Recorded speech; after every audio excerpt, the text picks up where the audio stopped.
Malar's kitchen பார்க்கும் உங்கள் அனைவருக்கும் என்னுடைய அன்பான வணக்கம். இன்றைக்கி சம்மர் ஸ்பெஷலில் பார்க்க போகிறது கிர்னி பழம் ஜூஸ் தான். இந்த ஜூஸ் நல்ல ஹெல்த்தியானது. செய்கிறதுக்கும் ரெண்டு பொருட்கள் போதும்.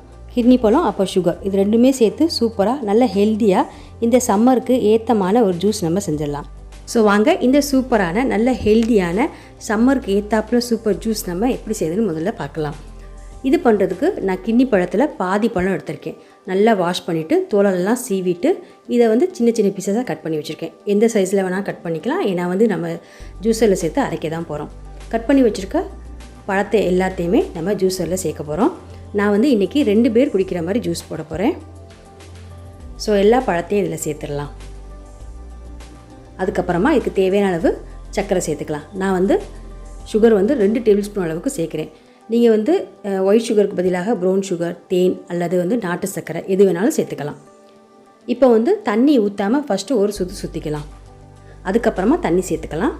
இப்போ மிக்ஸி ஜாரை மூடி வச்சுட்டு ஒரு சுற்றிடலாம். இப்போ அரைச்சாச்சு. இப்போ 1 கப் அளவுக்கு தண்ணி சேர்த்துட்டு திரும்ப ஒரு தடவை மூடி வச்சு ஜூஸ் போட ஆரம்பிச்சிடலாம். இவ்வளோதாங்க, சூப்பரான கிர்னி பழ ஜூஸ் ரெடி ஆயிடுச்சு.